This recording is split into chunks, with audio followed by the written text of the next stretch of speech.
अक्सर आपको गांवों में जमीन पर कब्जा का विवाद देखने को मिलेगा और शहरी इलाके में जो है यानी एक फर्जीवाड़ा, जमीन को लेकर धोखेबाजी, फर्जीवाड़ा, जालसाजी किया गया, ये मामला देखने को मिलेगा। आज देख रहे हैं ना, पूरा परिवार जो है एकजुट यहाँ पर है और एक तरह से ये लड़ाई कर रहे हैं आपस में, यानी सभी लोग। विवाद कहाँ है? परिवार के बीच में विवाद है, यानी किसको लेकर? जमीन का घेरावा को लेकर। अब यहाँ पर ये लोग जो है ना घेरावा जबरन करना चाहते हैं। तब होता है कि जब तक सही सीमा तय नहीं हो तब तक आप उसका घेरावा कैसे करेंगे? अगर करेंगे, पहले से है तो ठीक है, पहले से है, अगर ये बहुत दिनों से है अगर, तो कोई दिक्कत नहीं है। लेकिन अगर मान लेते हैं कि अभी बहुत दिनों से नहीं है, तो आप पहले सही सीमा जो है वो तय होना चाहिए, उसके बाद आप कुछ कर सकते हैं। तो कब्जा विवाद में पुलिस का भी एक अहम भूमिका है। लेकिन देखें, कब्जा विवाद जो होता है जमीन का, यहाँ पर कब्जा विवाद हो गया तो पुलिस की भूमिका तभी होगी जब तक कोई ऐसा आप नहीं कहेंगे कि लड़ाई हो गया, आप ऐसा नहीं कहेंगे कि मारपीट हो गया, ठीक है। तो ऐसा जब सिचुएशन पुलिस को लगता है कि उत्पन्न होगा, यहाँ पर कोई लोग आवेदन जो जाकर भी करेगा वहाँ पर, तो ऐसा सिचुएशन उत्पन्न हो रहा है कि नहीं यहाँ पर, और देखने से भी लग रहा है कि कभी भी आपस में लोग भिड़ सकते हैं, मारपीट कर सकते हैं, देख सकते हैं लाठी डंडा सब जो निकाले हुए। तो वैसे सिचुएशन में पुलिस जो है कार्रवाई करती है और उस पर जो है एक तरह से रिपोर्ट बनाकर मजिस्ट्रेट को भी जो है पुलिस के द्वारा भेजा जाता है कि देखिए यहाँ पर ऐसे मामला है, इसलिए हम ये धारा जो है लगाकर तत्काल जो है रोक दिए हैं, आगे की सुनवाई आप करेंगे। तो यहाँ पर ये तो है नहीं कि उनको जो है गिरफ्तार करना है और मजिस्ट्रेट के सामने पेश करना। कोई बड़ा गुनाह तो किया नहीं है, आपस में लड़ाई झगड़ा किया है। तो उस जिसके लिए जो आप आवेदन करेंगे, एक सबसे बड़ी बात है, आप किसी पर आवेदन देंगे कि हमको जो है ना वो गाली गलौज करने लगा, तो गाली गलौज करने लगा, मान लेते हैं वो व्यक्ति है, वो भी आप साक्ष्य नहीं दे रहे हैं उस पर आप, तो उसके लिए जो सजा है, कानून जो सजा देता है वही सिर्फ उसको मिलेगा। उसके लिए जो कानूनी प्रावधान है वही सिर्फ उसको मिलेगा। तो ये डिपेंड करता है आवेदन, आखिर आवेदन में आप क्या लिखित तौर पर दे रहे हैं। और ये भी सही है कि आपको सही जानकारी ही देना चाहिए, और जो भी जानकारी आप प्रस्तुत करेंगे उससे संबंधित जो साक्ष्य हैं वो भी आपको देने पड़ेंगे। ऐसा नहीं है कि साक्ष्य नहीं देना पड़ेगा। अब यहाँ पर देखें, सबसे पहले अगर बात करें कि अभी जो ये आप आवेदन देंगे, पुलिस इंक्वायरी होगी, पुलिस के द्वारा पाया गया कि नहीं यहाँ पर विवाद हुआ है, पुलिस के द्वारा समझाया गया कुछ लोगों के, अगर विवाद आप करेंगे तो अब जो है यहाँ पर हम इस पर वर्तमान में जो है धारा जो है 144 यानी CRPC है ना, CRPC, और यहाँ पर जो है या कह सकते हैं जो धारा 163 जो है यहाँ पर BNSS भारतीय नागरिक सुरक्षा संहिता जो है उसके तहत लगा रहे हैं। अब ये इसलिए बोले हैं यहाँ पर, इसलिए कि नया कानून है, नया कानून, अब नई धारा आपको देखने को मिलेगा। पहले धारा 144, अब धारा 163 जो है लगाकर जो है वहां पर रोक लगा दिया गया। और साथ साथ जो है जब ये मामला चला जाता है कहाँ पर, मजिस्ट्रेट के पास ये मामला चला गया, कहाँ पर मामला चला गया, DM के पास, मामला चला गया SDM के पास।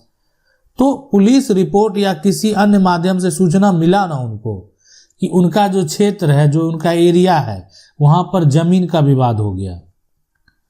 तो ऐसे में, और विवाद किस लिए हुआ? सीमा को लेकर, सीमा को लेकर विवाद है।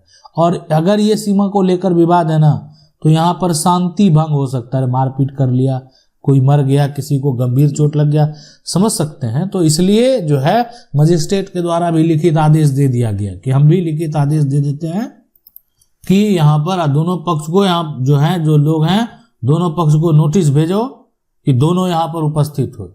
और जो विवादित यहाँ पर बात है ना, जो आप कर रहे थे अपने यहाँ पर अपना दादागिरी दिखा रहे थे, अब वहां पर जाकर जो नोटिस आपको आया ना, तो जो विवादित संपत्ति की बात हो रही है उस संपत्ति का आप जानकारी जो है मजिस्ट्रेट के द्वारा लिया जाएगा कि कागजात क्या कहता है, पजेशन क्या कहता है।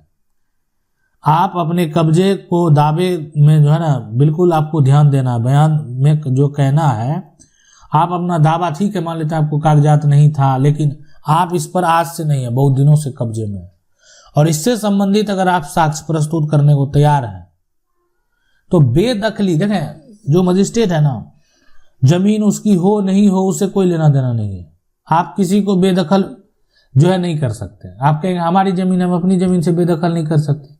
आपकी जमीन है, लेकिन आज वो व्यक्ति अगर उस पर से 50 साल से रह रहा है, 30 साल से उस जमीन का उपयोग कर रहा है, तो आप उसको बेदखल नहीं कर सकते, उसमें किसी प्रकार का तोड़ फोड़ नहीं कर सकते, उसके लिए कानून है। तो अब ये डिपेंड करता है फिर मजिस्ट्रेट के ऊपर भी कि मजिस्ट्रेट जो है साक्ष्य देखकर, जो है दस्तावेज देखकर क्या कहते हैं। गांव में मजिस्ट्रेट के पास जो इस तरह का मामला होता है ना, शांति जो भंग होने वाली धाराएं हैं, तो इसमें अगर सिर्फ जो बात करें ना, केवल जमीन हो गया एक तरह से, ठीक है, जमीन हो गया, साथ में मान लेते हैं बाजार में कोई अगर विवाद हो गया, बाजार में विवाद हो गया, और उसके अलावा जो है ना पानी को लेकर विवाद हो गया, उसके अलावा अगर बात करें यहाँ पर जो है मछली को लेकर विवाद हो गया, इस सब का विवाद ज़्यादा होता है। तो ये सभी को जो है एक तरह से फसल को लेकर विवाद हो गया, फसल हो गया, आप कुछ भी किराए पर दिए हुए हैं तो किराए को लेकर यहाँ पर जो विवाद हो गया, इन सभी सिचुएशन, इस सभी कंडीशन में जो है यानी उस पर स्टे लगा दिया जाएगा अगर किसी प्रकार का विवाद उत्पन्न होता है तो। और एक तरीके से स्टे लगाने के बाद अगर साक्ष्य जो है जिसके पक्ष में देखा जाएगा, जिसके पक्ष में जजमेंट होगा, यानी बलपूर्वक बेदखल किया जाएगा। यानी ये आप भ्रम छोड़ दें, बलपूर्वक जो है ना वो बेदखल होगा, बलपूर्वक निकलना पड़ेगा। और बाद में मान लेते हैं कोई उल्लंघन करता है ना, तो फिर जो है यानी BNSS की जो धारा है, धारा 145, और यहाँ पर जो CRPC है, CRPC की जो धारा है 145, तो ये के तहत जो है ना कार्रवाई यहाँ पर किया जाएगा। तो ये जो है धारा 164 का आदेश जो होता है, ये एक अस्थायी आदेश होता है। जमीन के असली मालिक का हक जो है, यहाँ पर बात करें जो ओनरशिप हो गया, टाइटल हो गया, तो ये फैसला जो होता है सिर्फ सिविल कोर्ट में होता है। वास्तविकता जो है वो देखा जाता है, वर्तमान स्थिति देखी जाती है। अब देखें जो अधिकार होगा, मान लेते हैं SDM को वही अधिकार, अब आप बात कर रहे हैं कि कौन मालिक है, कौन जमीन का असली मालिक है, तो देखें असली मालिक तो इससे भी तय होता है कि किसी का जमीन का जो कागजात है वो 1902 का है। अब 1902 का कागजात है, फर्जी तरीके से कोई अपना नाम दर्ज करा लिया है, तो ये सारा कुछ वेरीफाई करना मजिस्ट्रेट को अब ये पावर नहीं है तो नहीं है। उनको जो कार्य करने के लिए दिया गया कि वर्तमान स्थिति को देखा जाए, तो वर्तमान स्थिति को वो देखते हैं। अब वर्तमान में आखिरकार जमीन का मालिक कौन है, प्रॉपर्टी का मालिक कौन है, ये डिपेंड करता है कि आखिर वर्तमान में कौन है हकदार। कानूनी तौर पर वर्तमान में जमीन का मालिक, असली मालिक कौन है, तो ये सारा कुछ जो है आपको यहाँ पर देखने को मिलेगा। अब यहाँ पर देखें, सबसे पहले इस बात को आप समझ लें, कोई भी अगर जो है आप आवेदन देते हैं, पिटीशन देते हैं, याचिका दायर करते हैं, तो यहाँ पर जमीन का जो विवाद है उसमें जो भी डीएम को हो, एडीएम को हो, जो एक तरह से राजस्व अधिकारी, उनको जो पावर है वो उस पर कार्रवाई करते हैं, मालिकाना हक डिसाइड नहीं करते हैं। तो जमीन का जो है ना पुलिस में देखेगी विवाद नहीं हो, लड़ाई नहीं हो, वर्तमान स्थिति जो पहले थी वो बनी रहे। अरे किसका कौन सा जमीन है, कैसे कौन मालिक है, ये अगर समस्या है तो जाइए आप जो है एक तरह से अपील में जाइए, सिविल सूट में आप जाइए। अगर आप कह रहे हैं मालिक है, वर्तमान में किसके पास कागजात है, वर्तमान में जमीन का रसीद कौन कटा रहा है, वर्तमान में जमीन का रसीद जो व्यक्ति कटा रहा है सरकार को राजस्व दे रहा है, तो इसका मतलब उसी का अधिकार है। और जो रसीद कटा रहा है उससे संबंधित कागजात भी मांगे जाएंगे कि आप दिखाइए, खतियान दिखाइए, जमीन का केवला दिखाइए, ये सारे कुछ जो है देखे जाएंगे, उसके बाद निर्णय लिया जाएगा। तो ये प्रक्रिया है और इस प्रक्रिया को जो है आपको फॉलो करना पड़ेगा। और जहां पर ये सारा अधिकार जो है खत्म हो जाए ना, तो वहां पर जब मामला जो है सिविल अधिकार की बात आती है, ओनरशिप की बात आती है, टाइटल का बात आता होता है, तो जो 3-4 कागजात हैं, जो 4 कागजात हैं वो आपके पास होना चाहिए। वो हो गया एक तो जमीन का यहाँ पर खतियान। अब आपका जमीन जो है किस आधार पर आप जो है टाइटल का दावा कर रहे हैं, नया खतियान, नया खतियान और पुराना खतियान से। तो देखें पुराना में जिसका नाम रहेगा ना वही असली मालिक कहलाएगा। नया तो पुराने के आधार पर बना है। नया कागजात जो बना वो किसके आधार पर बना? पुराने कागजात के आधार पर बना हुआ।